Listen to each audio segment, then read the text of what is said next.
함께 우리 1장 1절부터 11절입니다.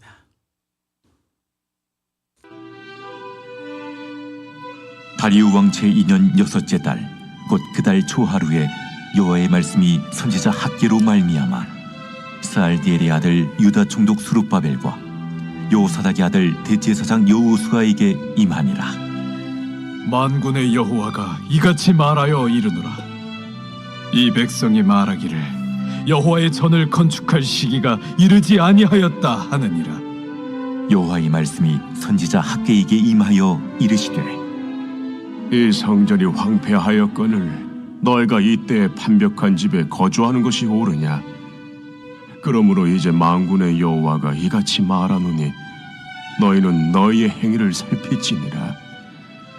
너희가 많이 뿌릴지라도 수확이 적으며 먹을지라도 배부르지 못하며 마실지라도 흡족하지 못하며 입어도 따뜻하지 못하며 일꾼이 삭슬 받아도 그것을 구멍 뚫어진 전대에 넣음이 되느니라. 만군의 여호와가 말하노니 너희는 자기의 행위를 살필지니라. 너희는 산에 올라가서 나무를 가져다가 성전을 건축하라. 그리하면 내가 그것으로 말미암아 기뻐하고 또 영광을 얻으리라. 여호와가 말하였느니라. 너희가 많은 것을 바랐으나 도리어 적었고 너희가 그것을 집으로 가져갔으나 내가 불어버렸느니라. 나 만군의 여호와가 말하노라. 이것이 무슨 까닭이냐? 내 집은 황폐하였으되 너희는 각각 자기 집을 짓기 위하여 빨랐음이라. 그러므로 너희로 말미암아 하늘은 이슬을 그쳤고 땅은 산물을 그쳤으며 내가 이 땅과 산과 곡물과 새 포도주와 기름과 땅의 모든 소산과 사람과 가축과 손으로 수고하는 모든 일에 한제를 들게 하였느니라. 아멘. 하나님의 말씀입니다. 하나님의 말씀에 감사합니다. 오늘은 하나님 사람들 60번째 시간 학개 우리 선지자에 대해서 함께 나누겠습니다.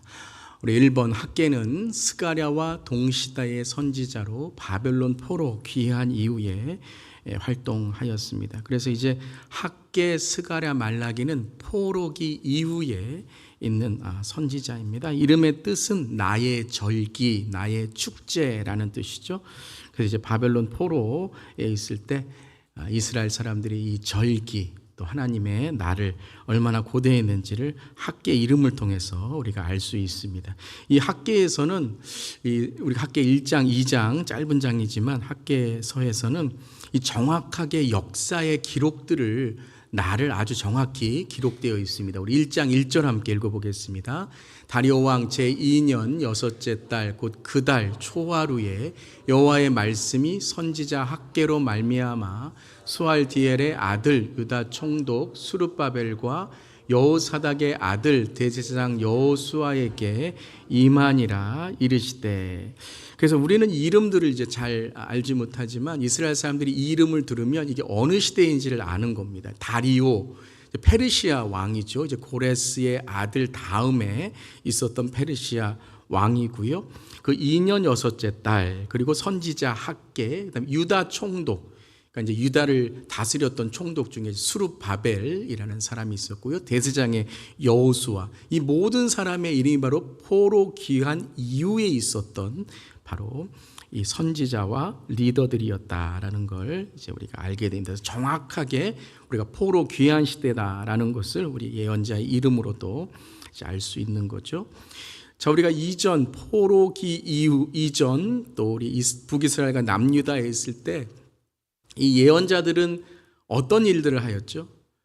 이 멸망을 선포하거나 앞으로 있을 일들을 하나님의 말씀을 전하게 되었죠. 근데 학개, 스가랴, 말라기 세 선지자는 앞으로 일어날 일들이 아니라 지금 우리가 살아가야 될 삶에 대해서 예언을 하고 있고 말씀을 전하고 있습니다. 그래서 예언자는 단지 미래에 있는 일이나 앞으로 일어날 일들만이 아니라 지금 우리가 어떻게 살아가야 되는지를 함께 하나님의 말씀을 전하는 자다라는 것입니다. 여러분 한번 상상해 보시길 바랍니다. 바벨론 포로들이 포로로 잡혀가서 70년 이상을 바벨론에 살다가 돌아왔습니다. 그리고 이제 몇십 년이 지난 것이죠. 그들의 삶이 얼마나 황폐했을까요? 그러니까 돌아온 해방의 기쁨은 있었지만 그들이 이제 어떻게 살아가야 될까에 대한 막막한 그런 마음이 있을 것입니다. 그때에 하나님은 학개, 스가랴, 말라기, 이제 바벨론 포로 이후에 있었던 선지자를 통하여 그들이 지금 그들의 삶을 어떻게 살아가야 되는지를 이제 말씀하고 있습니다. 그래서 대표적으로 이제 학개, 스가랴, 말라기는 신앙의 회복에 대한 것인데요. 우리가 이제 앞으로 이 선지자들 나눌 때에 학개는 성전의 회복입니다.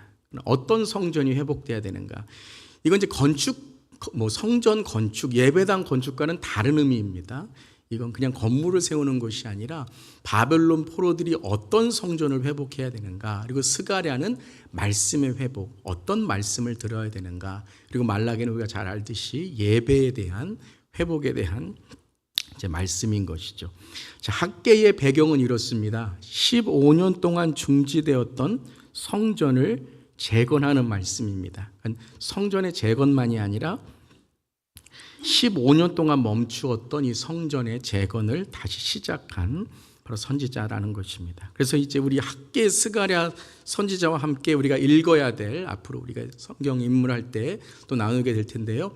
이 인물이, 성경 인물이 에스라입니다. 에스라 4장 4절 5절에 보면 이런 말씀이 있습니다. 함께 읽겠습니다. 이로부터 그 땅 백성이 방해하되 바사왕 고레스의 시대부터 바사왕 다리오가 즉위할 때까지 관리들에게 뇌물을 주어 그 계획을 막았으며, 그래서 이제 바벨론 포로들이 귀환했을 때 그 땅에 살고 있어서 사람들이 있었습니다. 특별히 사마리아 사람들이 그 땅에 살고 있었는데 그 건축을 방해하게 됐죠. 그래서 15년에서 20년 사이가 이제 그 건축이 멈추게 되었습니다. 그래서 바사왕 고레스의 시대부터, 바사는 페르시아죠. 바사왕 다리오 때까지, 즉위할 때까지 관리들에게 뇌물을 주어서 계획이 이제 막혀 있다라고 기록되어 있습니다. 그런데 성전 재건이 중단된 근본적인 이유가 있다라는 걸 학개가 이제 우리에게 전해주고 있습니다. 오늘 우리가 학개 1장 2절부터 5절까지를 개정개혁으로 읽었는데요. 우리 새 번역으로 한번 우리 2절부터 5절까지 좀 쉬운 번역입니다. 읽어보도록 하겠습니다. 만군의 주님께서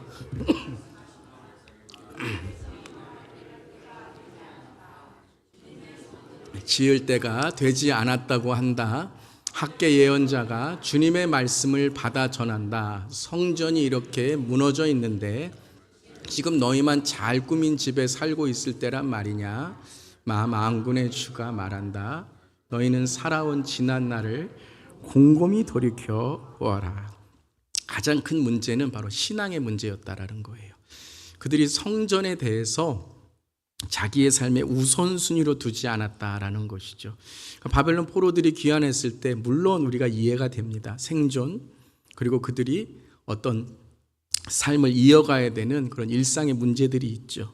근데 그런 문제들을 우선순위로 삼았을 때 그들은 하나님이 왜 이 바벨론에서 이스라엘로 귀환시켰는지에 대한 삶의 목적을 잃어버린 거죠. 우리도 그렇습니다.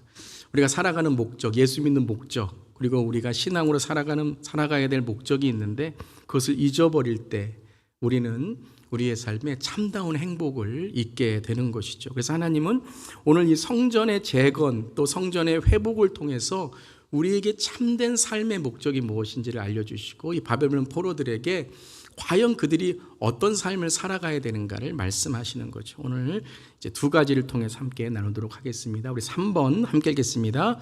하나님께서 다시 회복하시고자 하시는 성전 재건은 무엇인가? 그래서 말씀드리는 것처럼 건물을 지으라고 하시는 게 아니라는 거예요. 그 성전은 하나님의 뜻이 있는 것이죠. 우리 두 가지를 통해서 무엇을 재건해야 되는지 또 우리의 삶에 무엇을 재건해야 되는지 나누도록 하겠습니다. 우리 1번, 3번에 1번 함께 읽겠습니다. 진정한 축복의 근원이 회복되는 성전을 재건하라. 진정한 축복의 근원이 회복되는 성전을 재건하라라는 것이죠. 즉 어떤 삶이 행복한 삶인가를 말씀하시는 거예요. 이제 바벨론 포로들이 귀환했을 때 이제 해방되고 자기들이 자유를 얻었으니까 행복을 추구할 거 아니에요?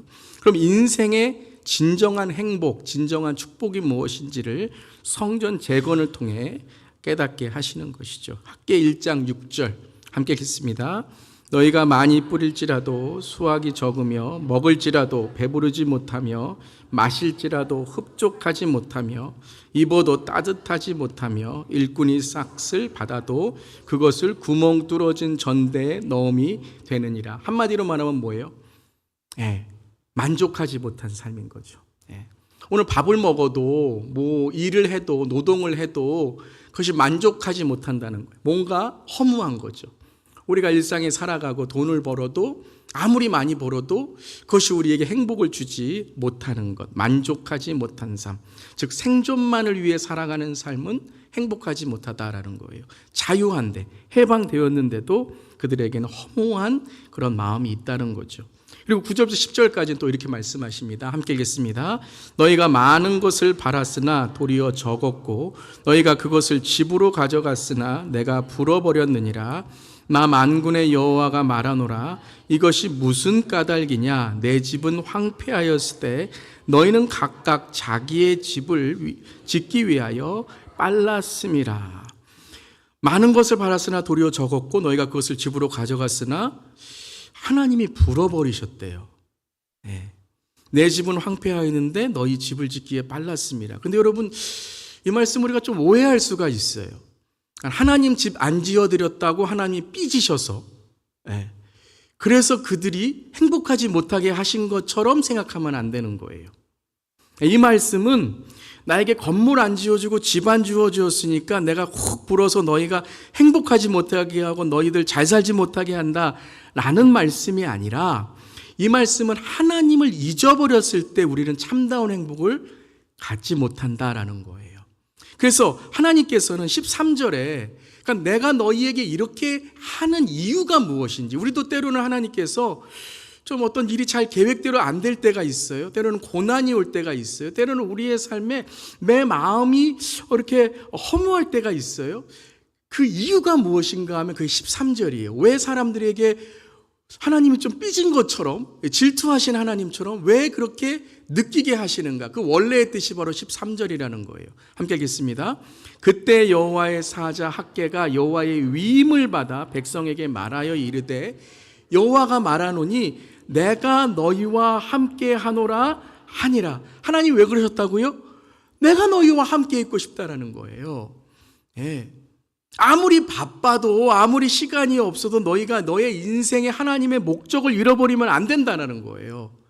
돈 때문에, 아니면 바쁜 나의 삶 때문에, 아니면 내 성공의 이유 때문에, 아니면 내가 이제 바벨론에서 귀환했으니 한번 내가 떵떵거리며 살아봐야지, 한번 대박의 인생을 살아봐야지. 그게 포로 귀환의 그들의 삶의 목적이 아니라는 거예요. 그들을 왜 바벨론에서 이스라엘로 귀환시키시고 그들을 해방하셨는가? 왜 그러셨죠? 하나님의 백성이기 때문에. 하나님의 백성임을 알리라는 거예요. 많은 사람들에게 하나님이 어떤 분이신지를 알리라는 거예요. 내가 너희와 함께하는 그것을 알리라는 거예요. 그래서 여러분, 예배 말씀이 너무 중요한 거예요. 여러분, 예배 말씀은 뭐냐면요, 하나님의 임재를 기억하는 일이에요. 우리가 너무 바쁘게 살면, 예배 없이 살고 말씀 없이 살고 우리가 하나님을 기억하는 일이 없으면 우리는요, 그 일 때문에 내가 왜 사는지를 몰라요. 그냥 열심히 일하고 노동하는데 돈 버는데 나중에는요, 내가 뭐 하는지를 몰라요. 먹기 위해 사는 건지 살기 위해 먹는 건지. 그러니까는 아무리 돈을 많이 벌어도 내 삶의 목적을 갖지 못하니까 허무한 거예요. 내가 아무리 성공하고 권력을 갖고 있더라도 삶의 목적을 모르니까 언젠가 없어질 것, 모래와 같은 이 허무한 것들이 내 삶에 만족을 주지 못한다는 거죠. 왜요? 하나님의 함께 하심을 잊어버렸기 때문이에요. 여러분, 하나님 우리와 함께 하시는 줄 믿습니다. 그게 우리의 삶의 목적이 돼야 돼요. 우리가 어떤 돈을 벌던, 우리의 노동을 하던, 우리의 삶에 축복이 있든지 간에 그 모든 것들은 하나님의 영광을 위해 살아가는 일. 즉 하나님의 영광이라는 게 하나님 내가 이렇게 잘 사니 영광입니다가 아니라 하나님의 목적을 알고 사는 게 영광인 줄 믿습니다. 다른 사람이 나를 통해 하나님의 살아계심을 보는 거예요. 저는 이 수요 예배가 그래서 중요하다고 생각합니다. 우리가 주일 예배 드리고 3일 지나면요, 우리의 인생의 목적을 잃어버리고 살게 돼요. 바삐 살게 돼요. 이민 생활에 내가 왜 사는지 몰라요. 그러고서 일주일 지나면 또 허덕허덕 하다가 주일 예배 나와요.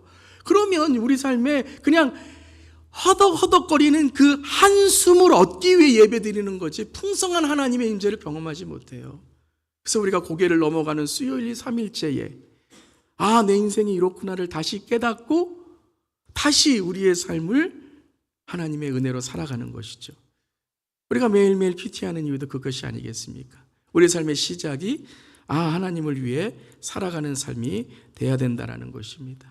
여러분, 하나님의 임재를 기억하는 많은 순간들을 여러분 삶 속에 경험하시고 체험하며 살아가는 우리 모두이기를 바랍니다. 그래서 이러한 하나님이 함께 하시는 우리의 삶의 목적을 깨닫고 그들이 왜 귀환했는지, 내가 왜 신앙생활을 해야 되는지를 알게 될 때 그들의 마음이 어떻게 돼요? 감동이 됩니다. 우리 14절 말씀 함께 읽어보겠습니다. 여호와께서 수알디엘의 아들 유다 총독 수룹바벨의 마음과 여호사닥의 아들 제사장 여호수아의 마음과 남은 모든 백성의 마음을 감동시키심에 그들이 와서 만군의 여호와 그들의 하나님 전 공사를 하였으니, 저는 이 말씀을 읽을 때 딱 기억나는 영어 단어가 뭐냐면 make sense예요. 우리가 왜 성전을 지어야 되는지 이제 알게 된 거예요. 왜 우리가 신앙생활을 해야 되는지 알게 되는 거예요. 왜 예배를 드려야 되는지 알게 되는 거예요. 여러분, 오늘 예배를 드리는 목적을 깨닫는 우리 모두기를 바랍니다. 시간이 남아서 나왔거나 아니면 직분, 목사기 때문에 직분자기 때문에 어쩔 수 없이 나왔거나 그렇게 우리가 그렇게 조금은 그런 마음이 있을지 몰라도 이 시간 여러분의 마음을 감동시키는 성령의 은혜를 체험하시길 바랍니다. 왜요? 예배를 통해 하나님이 나를 사랑하시는구나, 나를 축복하시는구나, 나를 통해서 하나님이 영광 받기를 원하시는구나, 그 하나님이 차려주시는 이 풍성한 밥상을 오늘 수요일 저녁에 우리 모두 나눌 수 있기를 바랍니다. 그래서 마태복음 6장 31절 32절에 이렇게 말씀하시잖아요. 함께 읽어보겠습니다. 그러므로 염려하여 이르기를 무엇을 먹을까, 무엇을 마실까, 무엇을 입을까 하지 말라. 이는 다 이방인들이 구하는 것이라. 너희 하늘 아버지께서 이 모든 것이 너희에게 있어야 할 줄을 아시느니라. 어떤 분들은 그러면 무엇을 먹을까, 무엇을 마실까, 무엇을 입을까, 이거 하나님께 아무것도 안 중요한가? 그럼 우리가 먹지도 말고 그냥 하나님 그러면 되는 걸까? 여러분, 이 말씀에서 가장 중요한 건 무엇을 먹을까, 무엇을 마실까, 무엇을 입을까가 아니에요. 이건 너무 중요한 거 우리 삶에서요. 근데 제가 노란 걸로, 배경이 파란 걸로 해서 노란 걸로 해왔죠. 하얀 거면 빨간 건데, 뭐하여 이르기를 이하여? 염려하여 이르기를. 즉 우리가 왜 살아야 되고 먹어야 될까를 염려를 통해서 우리가 모든 것들을 결정하는 거예요. 염려 결정. 걱정으로. 오늘 어떻게 살아야 되지? 이거 먹었어. 내가 오늘 잘 살 수 있을까? 모든 걸 염려라는 거예요. 염려. 우리가 왜 염려하죠? 염려 걱정의 이유는 내가 내 삶의 주인이기 때문입니다. 내가 내 삶의 주인일 땐 염려해요. 여러분, 우리 자녀들 끼니 걱정하나요? 걱정하는 자녀들도 있지만 그렇다고 해서 매 끼마다 와갖고 어머니 오늘 쌀이 있나요? 어머니 오늘 무슨 음식을 차려주실 건가요? 제가 걱정 안 해도 이런가요? 안 그렇잖아요. 밥 달라 그러잖아요. 엄마 밥 줘 그러잖아요. 왜냐하면 부모님과의 관계, 부모님이 나에게 오늘도 맛있는 음식을 차려줄 거라는 것에 대한 믿음이 있기 때문에 그런 것이죠. 염려가 이끄는 밥상이 아니라 믿음이 이끄는 밥상이라는 거예요. 근데 하나님은 어떻게 하신다고요? 너희 하늘 아버지께서. 산상수훈할 때 이게 가장 중요한 단어라고 그랬죠. 하나님은 우리의 어떤 분이세요? 아버지세요. 우리의 아버지.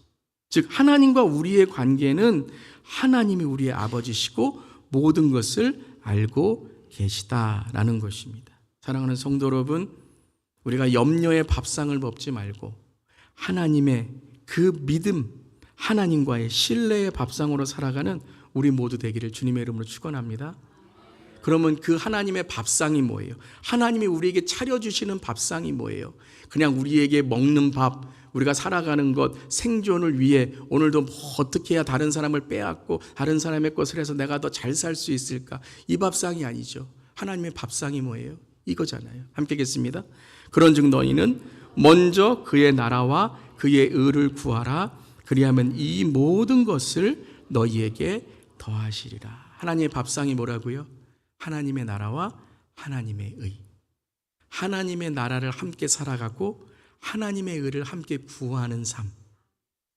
가정의 밥상이 뭐예요? 이 밥 먹고 우리 뭐예요? 우리가 어떻게 하나님의 나라로 살아가고 우리 가정이 어떻게 하나님의 나라로 살아갈까? 오늘도 우리 주위에 하나님 모르는 사람들이 있는데 어떻게 하나님 나라로 살아갈까? 하나님의 의, 하나님의 뜻을 어떻게 오늘 이루며 살아갈까? 얘들아 밥 많이 먹어라. 그래서 오늘 우리 하나님의 나라와 하나님의 의를 구하며 살자. 이게 뭐예요? 하나님이 차려주신 밥상이라는 거예요. 꼭 성경 말씀만 읽을 때가 아니라 우리가 살아가는 모든 삶, 여러분이 어떤 직업을 가지신지 간에 가르치는 직업, 여러분이 서비스하는 직업, 여러분이 어떤 사람을 인도하는 직업, 어떤 직업이든지 간에 어떤 사람에게 약을 만드시며 뭐 생명을 구하시는 어떤 직업이든지 간에 그 직업이 뭐예요? 하나님이 오늘 하나님의 나라와 하나님의 의를 위해서 여러분에게 허락하신 하나님의 은혜의 자리인 줄 믿습니다. 그거에 바벨론 포로들에게 지금 생존과 그들에게 아직도 바벨론의 그 노예 근성으로 살아가니까 얼마나 여러분 사람들과 싸우며 살았겠어요. 서로 내가 더 가져야 돼. 왜요? 옛날에 그 내 가난과 그 바벨론의 노예 그거를 어떻게 변화시키라는 거예요. 뭘로요? 너희들은 이 땅에 있는 밥과 이 땅에 있는 먹을 것으로 그것으로 살아간 사람이 아니라 그 모든 것들을 통해 하나님의 나라와 하나님의 의를 구하는 삶이 되라는 거예요. 그럼 어떻게 하신다고? 이 모든 것을 너희에게 더하시리라. 우리에게 더하시는 하나님의 은혜라는 거예요. 아멘. 예수님도 이것으로 시험 받으셨지 않습니까? 마태복음 4장 3절부터 4절 함께 읽겠습니다. 시험하는 자가 예수께 나와서 이르되 내가 만일 하나님의 아들이여든 명하여 이 돌들로 떡덩이가 되게 하라. 예수께 대답하여 이르시되 기록되었을 때 사람이 떡으로만 살 것이 아니요 하나님의 입으로부터 나오는 모든 말씀으로 살 것이라 하였느니라. 사람이 떡으로만 살 것이 아니에요. 그러니까 떡도 필요해요. 근데 떡으로만 사는 것이 아니라 무엇으로 우리가 살아야 된다고요? 하나님의 입으로부터 나오는 모든 말씀으로 살 것이라. 이걸 그냥 우리는 말씀, 우리가 말씀으로 살아야 돼 이렇게만 우리가 생각하는데요. 오늘 말씀을 가만히 읽어보세요. 하나님의 입으로부터 나오는 모든 말씀이래요. 아주 이 구절을 의도적으로 이 단어를 쓴 거예요. 하나님의 입으로부터 나오는 거. 하나님의 입으로부터 나오는 게 뭐예요? 하나님이 꼭 뭐 음식을 드시는 건 아니시지만 하나님이 드시는 게 뭔지를 우리가 생각해야 된다는 거예요. 하나님이 기뻐하시는 것, 하나님이 말씀하시는 것인데 그 하나님의 말씀으로 우리가 어떻게 살아가야 되는가? 우리의 입으로 들어가는 게 뭐가 돼야 돼요? 단지 먹는 것만이 들어가면 안 돼요. 뭐가 들어가야 돼요?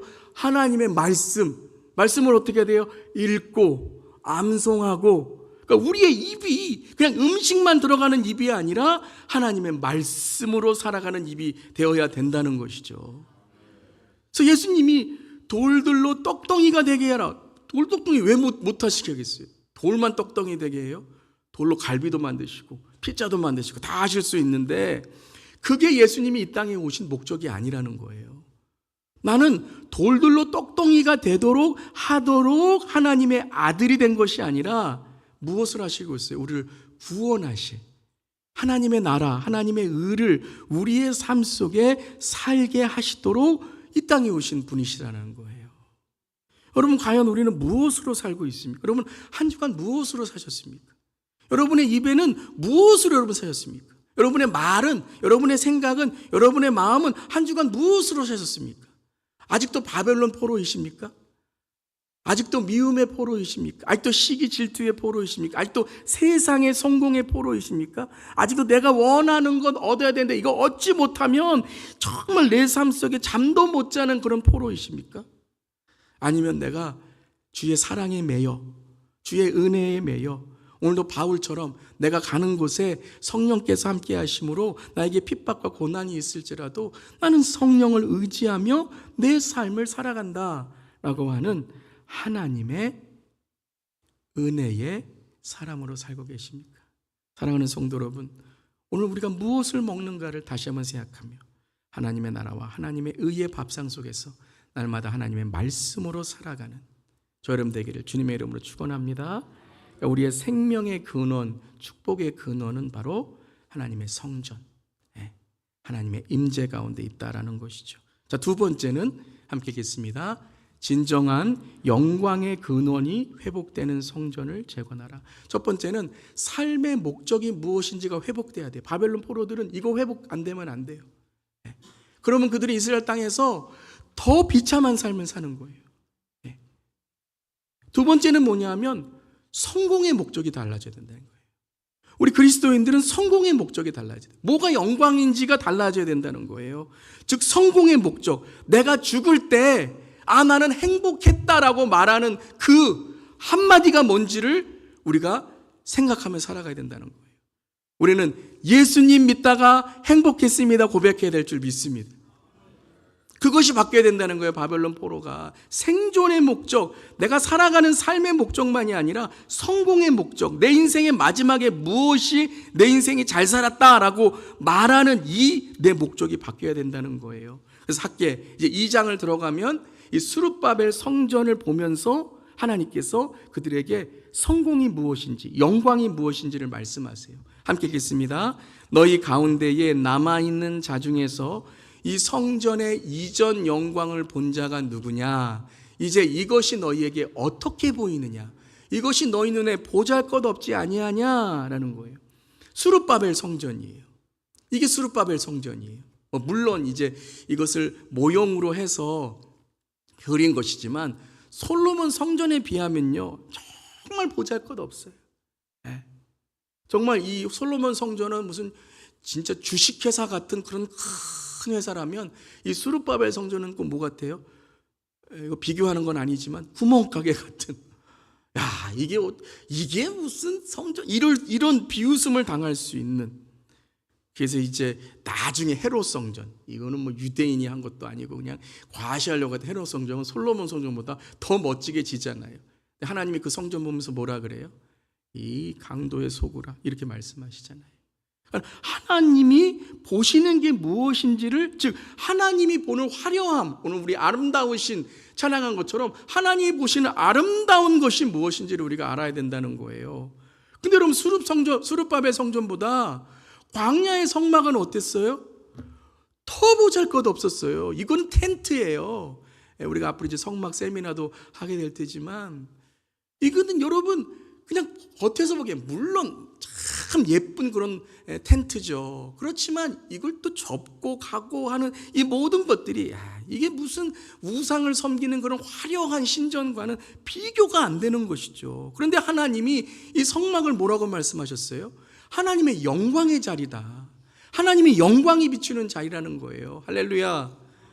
여러분 우리의 이민의 삶이 고달프고 때로는 세상에 보기에 보잘것없을지라도 주님이 보시기에 우리 안에 예수가 계시기 때문에, 우리 안에 언약궤가 있기 때문에, 은혜의 보좌가 있기 때문에 우리는 하나님의 귀중한 존재인 줄 믿습니다. 이거를 회복해야 된다는 거예요. 바벨론 포로들이. 그게 예언이라는 거예요. 여러분 우리의 낮은 열등감, 우리의 삶 속에 여전히 짓눌려 있는 영의 이러한 우리의 삶이 회복되어져야 그것이 성전의 회복이라는 거예요. 내가 언제 집 지어달라 그랬냐? 내가 언제 화려한 그거 다시 지어달라 그랬냐? 아니라는 거예요. 하나님과 함께하는 장소. 이건 찬양은 아니지만 저 푸른 초원 위에 그림 같은 집을 짓고 사랑하는 우리님과, 그 초원이 중요한 게 아니잖아요. 그 가사에서는 사랑하는 우리님과가 중요한 거 아니에요. 할렐루야. 여기서 아멘 크게 하시면 이제. 그래서 여러분 2장 4절에 이렇게 말씀하십니다. 건물 크게 져라, 좀 화려하게 져라. 이게 뭐냐? 스룹바벨 보잘것없다. 이것이 아니라 뭐라고 말씀하세요? 함께 읽겠습니다. 그러나 여호와가 이르노라, 스룹바벨아 스스로 굳세게 할지어다. 여호사닥 아들아, 제사장 여호수아야 스스로 굳세게 할지어다. 여호와의 말이니라. 이 땅 모든 백성아 스스로 굳세게 하여 일할지어다. 내가 너희와 함께하노라. 만군의 여호와의 말이노라. 굳세게 한다는 게 굳세게 한다는 게 뭐예요? 그게 마지막 말씀 아니에요? 아까 우리 1장 13절의 말씀과 동일한 내가 너와 함께함이니라. 내가 너와 함께하는 것, 그것을 붙들고 있으라라는 거예요. 나의 지금 현실, 상황, 어떠한 내 삶에 있는 눈에 보이는 것이 아니라, 잘되고 못됨이 아니라 하나님이 나와 함께 하시는가, 그걸 날마다 체크해야 된다는 거예요. 날마다 나는 공기가 있는가, 숨 쉬고 있는가. 숨 안 쉬면요 뭐 100만 억만금을 가지고 있더라도 끝이에요. 여러분, 그냥 한 5분, 어떤 분은 6분, 10분 지나면 다 죽어요. 나는 공기 없어도 살 수 있어요. 나는 돈 많고 뭐 있고 나는 건강하니까. 조금 더 몇 분 오래 사는 거지. 공기 없으면요 우리 모두 다 안개 같은 인생이에요. 하나님이 함께 하시면, 하나님이 우리와 함께 하시면 예수 그리스도로 말미암아 우리는 천국 가는 인생, 영생의 인생인 줄 믿습니다. 그게 성공이라는 거예요. 바벨론 포로들에게 내가 출애굽에 너희에게 무슨 목적을 주었고, 그 출애굽의 성공이 뭐예요? 가나안 땅 가는 게 성공이 아니잖아요. 하나님의 임재를 그 약속의 땅까지 새기며 가는 거예요. 바벨론의 포로 똑같아요. 바벨론에 있던 여기에 있던 그게 중요한 게 아니에요. 그걸 깨닫게 한 게 다니엘 아니에요. 바벨론에도 하나님이 계시는구나. 우리가 앞으로 볼 에스더, 그 하나님의 이름이 한 번도 안 나오는 그 에스더서에서도 하나님이 계시는구나, 이걸 선포하는 거 아니에요. 그래서 학개 2장 5절에 하나님이 이렇게 말씀하세요. 함께 읽겠습니다. 너희가 애굽에서 나올 때에 내가 너희와 언약한 말과 나의 영이 계속하여 너희 가운데에 머물러 있나니 너희는 두려워하지 말지어다. 이제는 함께 있는 것만이 아니라 뭐라고 말씀하세요? 너희 가운데에 머물러 있나니, 성령이 너희 안에 계시나니. 구약에 이 말씀을 주신다니까요. 신약만이 아니라 구약에 너희 안에 성령이 함께 하심으로, 말씀이 함께 하심으로, 언제부터요? 창조 때에, 출애굽 때에, 북이스라엘 남유다의 분열 가운데서도 남유다에 하나님께서 약속을, 다윗의 약속을 지켜주심으로, 바벨론에서 그 약속을 통하여 너희들이 잘해서가 아니라 하나님이 약속하신 언약으로 말미암아 너희가 성령과 함께 이 자리에 있는 줄 믿느니라. 두려워하지 말라는 거예요. 여러분, 두려워하지 마세요. 두려움은 언제 와요? 염려와 똑같아요. 하나님이 나와 함께 하신 걸 잊어버리면 두려운 거예요. 아이들은 부모님과 함께 있지 않을 때 두려워해요. 아무리 맛있는 것을 줘도 두려워해요. 왜요? 부모님이 함께 하지 않기 때문에. 왜 출애굽했습니까? 너희들은 나의 백성이다, 나의 찬송 부를 백성이다라고 지음받음을 깨닫게 하시기 위해서 하나님께서 그들에게 하나님의 영광을 그 광야 가운데 보여주신 것이죠. 이민생과 같은, 광야와 같은 우리의 인생에서 우리가 붙잡을 것은 바로 하나님의 불기둥과 구름기둥의 영광인 줄 믿습니다. 이걸 바라봐야 우리의 마음을 이길 수 있고 우리의 삶을 이길 수 있는 것이고, 그리고 이 땅에 우리를 혼돈시키고 우리를 혼란하게 하는 그 영광, 독사, 정말 여러분, 하나님의 영광을 봐야지 세상의 영광을 보면요 우리를 묶는 독사와 같아요. 2장 9절 함께 읽겠습니다. 이 성전의 나중 영광이 이전 영광보다 크리라. 만군의 여호와의 말이니라. 내가 이곳에 평강을 주리라. 만군의 여호와의 말이니라. 여러분, 평강이 함께 하시길 바랍니다. 나는 이것도 없어 저것도 없어, 누가 나를 이렇게 저렇게 해, 뭐 이 세상이 왜 이래, 내가 직장에 가면 맨날 왜 나를 이렇게 못 살게 하고, 나를 이렇게 뭐 없다고 얘기하고, 세상은 왜 그래. 여러분, 그게 뭐냐면 우리가 세상 영광, 이전 영광을 보면서 살아가는 거예요. 솔로몬의 성전은요 무너졌어요. 수르바벨의 성전도 무너졌고 헤롯 성전도 무너졌어요. 그런데 그 성전에 돌 붙들면서 울고 있으면 성전이 다시 세워지는 게 아니에요. 성전은 이미 우리에게 새롭게 예수 그리스도를 통하여 세워진 겁니다. 그 예수 그리스도의 영광, 그것이 우리에게 평화의 왕이시고 만왕의 왕이신 예수님이에요. 그래서 학개를 마치면서 이렇게 바벨론 포로들에게 말합니다. 함께 읽겠습니다. 너는 유다 총독 스룹바벨에게 말하여 이르라. 내가 하늘과 땅을 진동시킬 것이요 여러 왕국들의 보좌를 엎을 것이요 여러 나라의 세력을 멸할 것이요 그 병거들과 그 탄자를 엎드려뜨리리니 말과 그 탄자가 각각 그의 동료의 칼에 엎드러지리라. 제가 바벨론 포로들이 귀환한 이후에 이걸 말할 때 어떤 느낌인지를 한번 묵상해 봤습니다. 하늘과 땅, 왕국, 나라, 병거. 여러분, 바벨론이 남유다를 멸망시킬 때 못하고 왔을까요? 병거, 말, 칼. 그건 트라우마예요. 이건 그들이 가장 무서워하는 거예요. 병거 그러면 깜짝 놀라는 거예요. 그런데 하나님의 말씀으로 하는 거예요. 병거를 탄 자들이 엎드려뜨리며 말과 그 탄 자 각각 그의 동료들의 칼에 엎드려지리라. 무슨 말씀이에요? 바벨론의 힘이 아니라는 거예요. 페르시아의 힘이 아니라는 거예요. 다니엘이 그 환상을 봤잖아요. 학개가 이곳을 지금 선포하고 있는 거예요. 그들의 힘, 그들의 로마가 힘이 있는 것이 아니라 그들은 모두 멸망하게 될 것이지만 하나님께서 심판하실 때에 모든 나라, 모든 민족들은 엎드려지고 멸망할 것이다라는 거예요. 바로 무엇을 지금 학개가 선포하고 있는 거예요? 이것이 예언서이라는 거예요. 학개가 왜 예언자인가? 지금 그냥 성전 짓자, 너희들 힘내라, 이게 무슨 예언이에요? 근데 그는 이 말씀을 통해서 그들의 영안이 열려서, 왜냐하면 회복이 됐잖아요. 그들의 지금 삶의 목적과 그들의 성공의 목적이 회복됨으로써 말씀을 통해 그들의 영안이 열리니 요한계시록 말씀이 바로 이 말씀, 지금 학개가 전하는 말씀이에요. 하늘이 열린 것을 보라. 백마와 그것을 탄 자가 있으니, 그 바벨론의 말, 페르시아의 말, 병거가 힘센 게 아니라 바로 백마와 그것을 탄 예수 그리스도 진실이라 그의 공의로 심판하며 싸우더라. 그 눈은 불꽃 같고 그 머리에는 많은 관들이 있고 또 이름 쓴 것 하나가 있으니 자기밖에 아는 자가 없고 또 그가 피 뿌린 옷을 입었는데, 함께 읽겠습니다. 그 이름은 하나님의 말씀이라. 하나님의 말씀이라 칭하더라.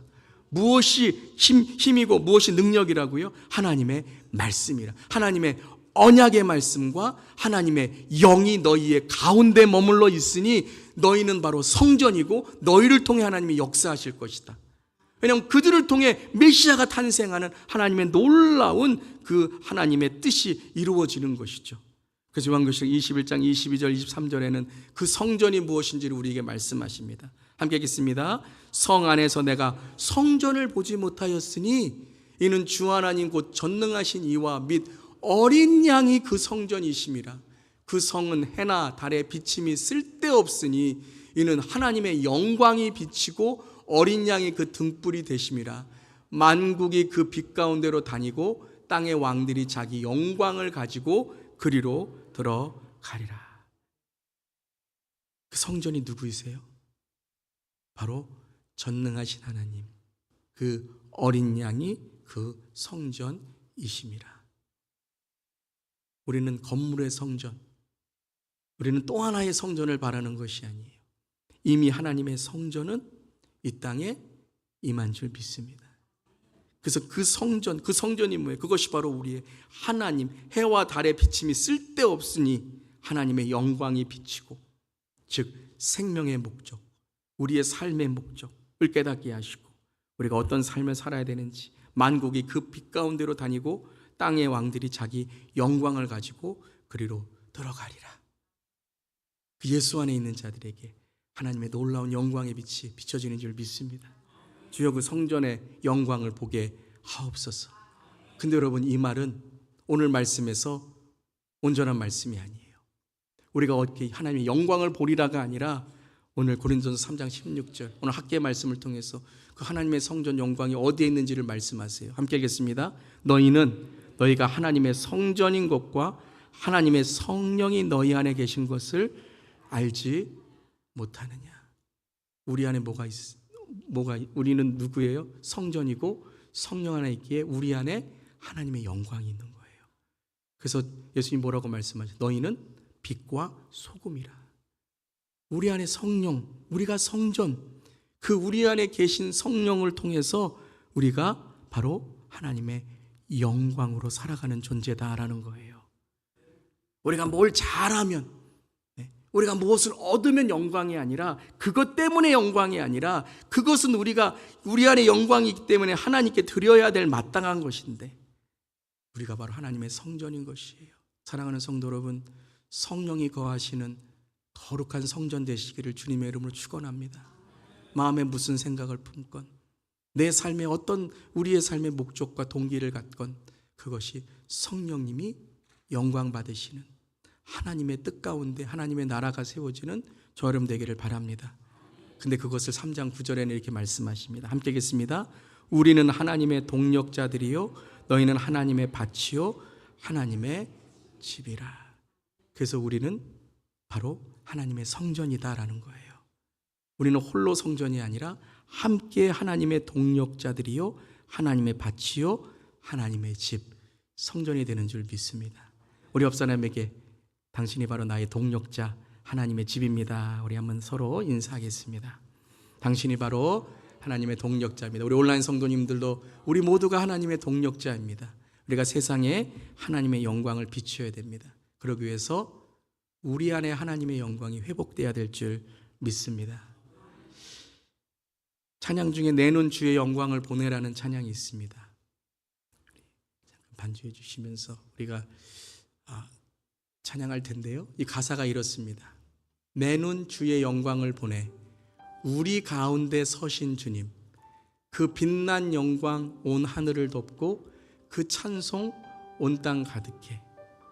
우리 가운데 그 영광이 있다는 거예요. 내 눈 주의 영광을 보내 찬송 가운데 서신 주님, 주의 얼굴을 온 세상 향하네. 권능의 팔을 드셨네. 주의 영광 이곳에 가득해. 믿으십니까? 우린 선의 주님과 함께 찬양하며 우린 전진하리 모든 열방 주 볼 때까지. 근데 어떻게 해야 그 영광이 우리 가운데 드러날 수 있어요? 하늘 아버지, 우리를 새롭게 하사 열방 중에서 주를 섬기게 하소서. 모든 나라 일어나 찬송 부르며 영광의 주님을 보게 하소서. 우리는 저기 영광이 있다고 생각해요. 그래서 자, 우리 영광으로 갑시다. 그러면서 어디 영광이 있어요? 그러면 서로 아유 영광도 없네요. 그러면서 가다가 말 때가 있어요. 하지만 주님의 영광이 이곳에, 우리 안에 주님의 영광이 있다는 거예요. 근데 우리가 거룩하고 우리가 서로 사랑하고 우리가 새로워지기를 원할 때 그 열방이 그 영광을 보게 되고 우리가 그 영광을 통해 주의 부르심으로 나가게 될 줄 믿습니다.